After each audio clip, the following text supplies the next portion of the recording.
Hello, welcome to Global Eye. I'm Parikshit Luthra. It's a packed show today as we get you a deep dive into the world's most prominent global events. Let's start with the headlines.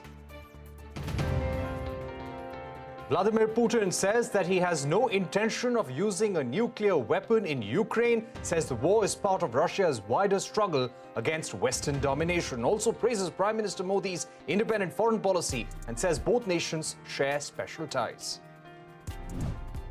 Rishi Sunak finishes his first week as British Prime Minister, plans to create a buffer in the public finances to fix the budget shortfall, which could lead to tax rises and spending cuts. Also says he's in agreement with Prime Minister Modi to conclude a comprehensive and balanced free trade agreement. Brazilians head to polls this Sunday. Incumbent far-right President Jair Bolsonaro is locked in a tight contest with former leftist President Luiz Inácio Lula da Silva. The European Union strikes a deal with its 27 member countries to ban new cars with combustion engines by 2035. Cars currently account for 15% of all CO2 emissions in the EU.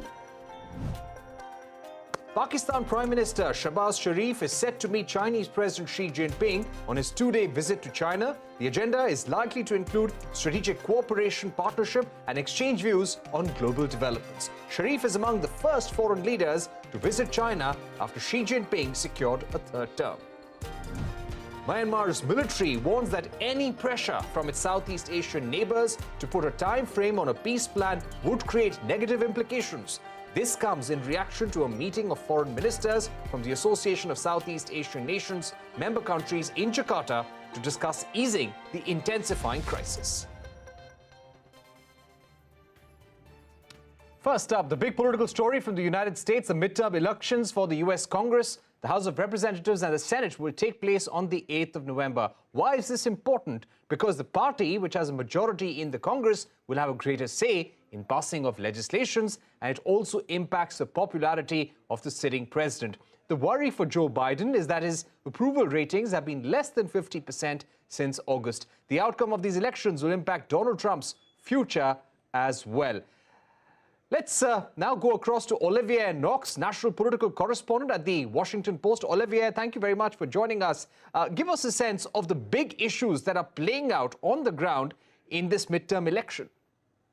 Well, as Americans head to the polls to pick the entire House of Representatives, about a third of the Senate, and 39 governors of states and territories, the big issues that have roiled the campaign have been, of course, record high inflation and notably very high gas prices. Gas prices correlate very closely to party performance in the United States, and so the Democrats are on the ropes here. The other issues that have been on the table, one has been crime. In 2020 and 2021, we saw rising crime in America, rising violent crime in America. Republicans are blaming that on the Biden administration and on Democrats more broadly. The border issue, immigration over the southern border, has been an issue, particularly inside the Republican Party. You'll remember that Donald Trump's big slogan was to build a wall on the southern border. And then in late spring, early summer, the Supreme Court kind of lobbed a grenade into the political landscape with a decision that rolled back Roe versus Wade. That's a basically 40-year-old decision that guaranteed women in America access to abortion. But they rolled that back. A number of states now have made it illegal, and Democrats think they can harness anger among women nationwide to maybe limit the damage of the midterms. Right. Also, how many Donald Trump-backed candidates in this election? And if they do well, what does that mean for Donald Trump? Well, if he does well, particularly at the House level, it'll mean that he'll have enormous influence over the legislative process. Now, the assumption right now, the basic conventional wisdom is that the Republicans will retake the House. Control of the Senate is something of a coin flip. But if, in fact, the Republicans do retake the House, and if, in fact, the Donald Trump, the most loyal Donald Trump supporters are carried to office, then obviously he will wield enormous influence over that chamber. And what that means is, any legislation to do with government finances has to start in the House. And so that's one important point. But the other important point is that the House would then be able to do what Republicans have said they want to do for the last year and a half or so, which is investigate the Biden administration, investigate Hunter Biden, the president's son, look into the withdrawal from Afghanistan, a number of other issues as well. So it's not just legislation. It would also be the use of congressional investigative power to harass the Biden administration. Right. Do you also feel that it would give a chance to Donald Trump to maybe run for president once again? Well, Donald Trump has been teasing a run for president in 2024, essentially since leaving office. It's the subtext to most of his copious fundraising emails out to his supporters. Republicans had begged him not to announce before the midterms. They want to try to keep Donald Trump symbolically off the ballot, if you will. Republican leadership worrying that if Donald Trump announces before the midterms, then Democrats would be able to say, aha, Donald Trump is effectively on the ballot and get turnout. Notably among independents who helped Joe Biden capture the presidency last time around. So we're going to be watching very closely, not just in the run-up to these midterms, but afterwards.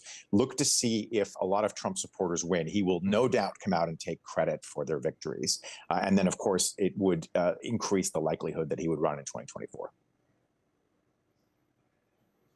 All right, Olivier Knox, we've run out of time, but thank you very much for summing up this important midterm election on the 8th of November in the United States. Moving on from United States to United Kingdom now. Earlier this week, Rishi Sunak, an Indian origin MP from the Conservative Party, created history in Britain after he was appointed as the new Prime Minister. While this is a major boost to his political career, he's taking over at a time when Britain is grappling with spiraling prices and falling GDP. He has promised to fix these issues in his initial address at Downing Street and later in the Parliament. CNBC-TV18 Sanjay Suri wraps up how the first week played out for Rishi Sunak.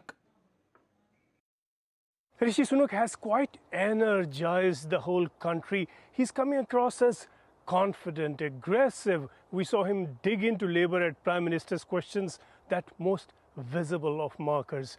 The Conservative Party had been floundering all over the place. He, unlike his two immediate predecessors, has no undoings to be embarrassed about, and he is gathering the party together. I will unite our country, not with words, but with action. I will work day in and day out to deliver for you. With the FTA, we do have a problem. The two prime ministers spoke, after which Modi tweeted to say that they agreed on taking the FTA forward. Sunak did not mention the FTA in his tweet. He said there was agreement on economic cooperation. Perhaps we can't read too much into that difference, but there is a conflict here, and that conflict has arisen as a result of Sunak taking over as the Prime Minister of Britain. He had pledged in his 10-point policy statement on migration in Clause 7 that any trade agreement with any country must be conditional on that country accepting return of its undocumented overstayers. The financial policy statement has been put off till the 17th of November, and this is the second time it's been postponed, itself an indicator how difficult this is going to be. This really is going to be the tough nut to crack. So far, Rishi Sunak has been in campaigning mode. We've had very little from him on what he specifically would do. I will place economic stability and confidence at the heart of this government's agenda. This will mean difficult decisions to come. And India would be looking for an early conclusion of the trade deal with the UK, but it's not going to be an easy negotiation, and negotiations are definitely not over. Let's get you the important news coming in from India. A high-level meeting of the UN Counterterrorism Committee took place in Mumbai. The delegates first gathered at the 2611 Memorial to pay homage to victims of the 2008 Mumbai attacks. The meeting is focusing on the use of new payment mechanisms in terror financing and use of AI and drones in carrying out terror attacks. I caught up with David Scaria, Chief of Branch, Counterterrorism Executive Directorate of the UN Security Council. I began by asking him if the UN Counterterrorism Committee had failed in bringing the perpetrators of 2611 to book. I wouldn't look at it as a failure or anything of this kind. I think what we've seen today was a very emotional ceremony, and it allowed all of us to reconnect with victims and to express our deep sympathy to what they're going through. I see this meeting in the same place where the attack occurred actually as a huge win, as a strong message that we are continuing with what we are doing. We are resolved to continue countering terrorism, and we are continuing with our way of life, including hosting meetings. So symbolically, I see the hosting of the meeting in this place as a huge win. Right. The message that came from all member states in the meeting was also very important. Several member states have emphasized the commitment of all member states to bring terrorists to justice. This is something that our office is deeply committed to. And wherever we go, whenever we go, in India or anywhere else, we repeat the same message: bring terrorists to justice, because this is what is the moral and the legal duty of every member state. Right, and this meeting would lead to a framework when it comes to fighting terror financing and also use of technology, and striking a balance between the benefits of technology and technology for the use of terrorism. Shifting focus to Brazil now, where the widely talked about election for the final round of polling on the 30th of October. 156 million voters will decide the fate of two candidates with starkly different rhetoric. Why is this important for democratic values and climate change? Madiha Mujawar and Radhika Udas give a quick snapshot of why this election is significant.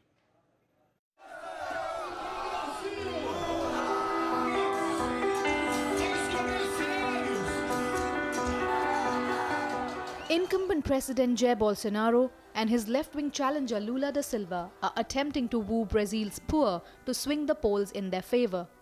As inflation crosses 7%, the Central Bank of Brazil has raised interest rates to as high as 13.7%. The country's economic growth is expected to grow at a moderate 2.8%. Unemployment rate stands at 8.7%.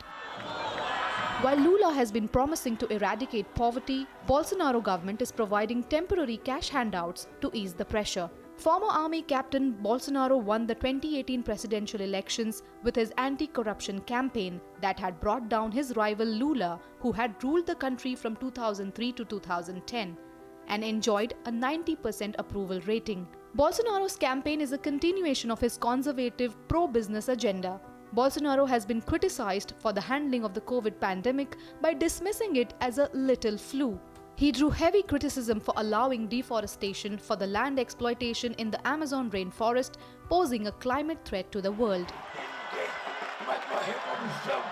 On the other hand, Lula wants to put the state back at the heart of economic policy making and government spending, promising a new tax regime that will allow for higher public spending. Lula also promises to work to reduce carbon emissions and deforestation in the Amazon, which has increased by 75%.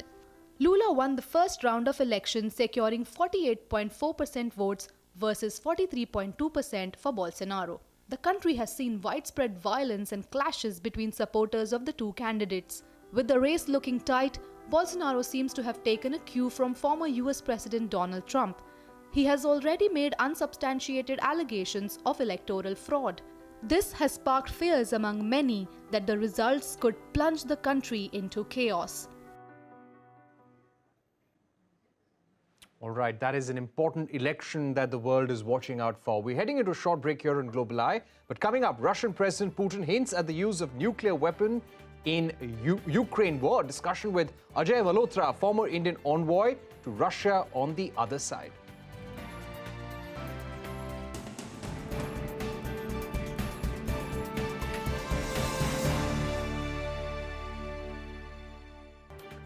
Welcome back. You're watching Global Eye. Let's focus on the Ukraine-Russia war. We don't need a nuclear strike on Ukraine. That was President Putin's message after several hints by Russia about the use of nuclear weapons in the war against Ukraine. Putin accused US, Europe and their allies for seeking global domination by backing Ukraine in the war. Let's now discuss President Putin's strategy with Ajay Malhotra, former Indian ambassador to Russia.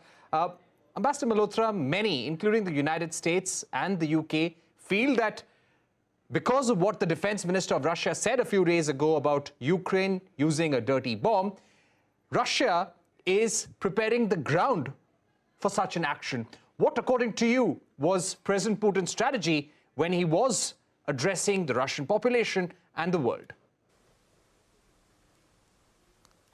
Well, I don't think that would be a correct assessment of the reasons behind President Putin asking his defense minister Shoigu to inform several identified countries about the possibility of Ukraine using a dirty bomb. I think they must have picked up some intelligence information, which surely they would have shared. It's not merely a phone call that would have been made. Now, it would be followed up, no doubt, with providing information as to what were the grounds on which their intelligence has picked up information as to the likelihood of a dirty bomb being made or used in Ukraine or as a false flag operation or whatever.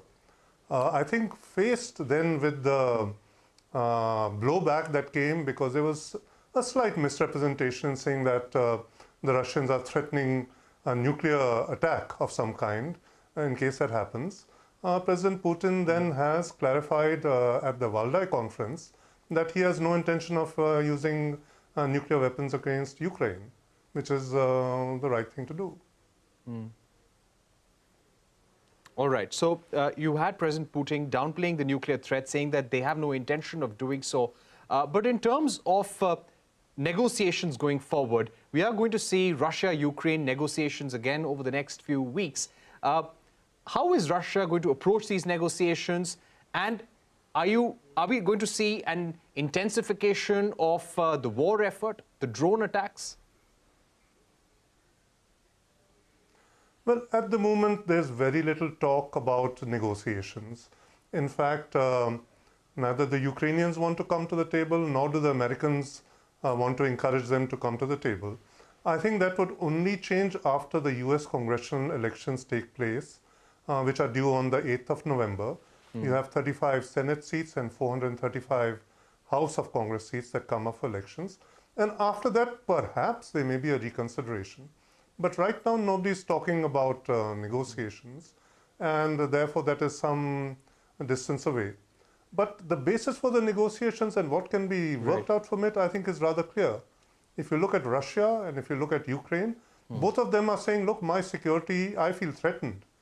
The arguments might be different, but both say, I need some reassurances on security. Ukraine says, I want to join NATO or some umbrella over my head. The Russians are saying, you are too close. And I cannot have, with the missiles and nuclear weapons being deployed so quickly, I cannot have nuclear weapons coming into Ukraine or elsewhere in the ex-CIS, in the CIS neighborhood. So there's a basis for discussion, no doubt. And it has to be on the security architecture, which should then, take into account the concerns of both Russia and Ukraine. That's what needs to be worked out, and that's where the negotiation lies. But at the moment, nobody's talking of negotiation. Right. I think for some more time, at least for another 10, 15 days, that's not going to change. Right. And what also did you feel about President Putin's speech, his reference to Saudi Arabia, praising Saudi Arabia, backing China's stand over Taiwan, calling Narendra Modi a patriot? So how do you see all these comments that were made by Putin there? Well, some of them were in response to questions, but yes, he is playing all the cards that he should be. With Saudi Arabia, as you know, they have reached agreement on the quantum of oil that would be available in the international market. With China, there is a close friendship that is still in position. And with India, we have a long-standing partnership and friendship in place. So it is but natural that he would make references to these, especially before an international audience, and where there are people from these countries present amongst them, and where media would be putting forward questions on these sort of issues. So nothing surprising in my view. Right. I think it is an opportunity. He has always taken this opportunity of these long 3 to 4 hour sessions with at Valdai or with the Russian media to present his views on a number of issues. And this is one opportunity for him to clarify issues in which he feels that enough clarity was not there, and to put forward, and convey noises of friendship and goodwill where he thinks it would work in his interest. And that would be the logical thing for him to do, frankly. Right. Right. This has been asked again and again, Ambassador Malhotra, as to what is the trajectory of this war. How much support does President Putin have from his own people? How much of the military wherewithal do they have to continue with this war momentum for the next year or so? Well, if you see, there are several wars that are taking place at the same time. You have a social media war, which the West and the Americans have won hands down. It's a no contest out there. They've kept the Russian, state media out of it, etc. So you get only one side of, of the views that should be out there. You have the internal projections that is there, and in Russia. And up there, I think Putin has very comfortably maintained his control. At one stage, in fact, throughout this period, the support that he has had has been hovering around 80%. It used to be less before. At one stage, it was about at 55, 56%. And this is as per the Levada polls, the Levada Center polls. And even after they announced partial mobilization, the numbers came down only 5 or 6%. And in fact, every time he has such a media event where he projects himself for 3-4 hours, the past pattern has been that his support, as per the independent polling organizations, to the extent that they are independent in Russia, and Levada is counted as independent, the support he gets goes up by a good 5 to 6%.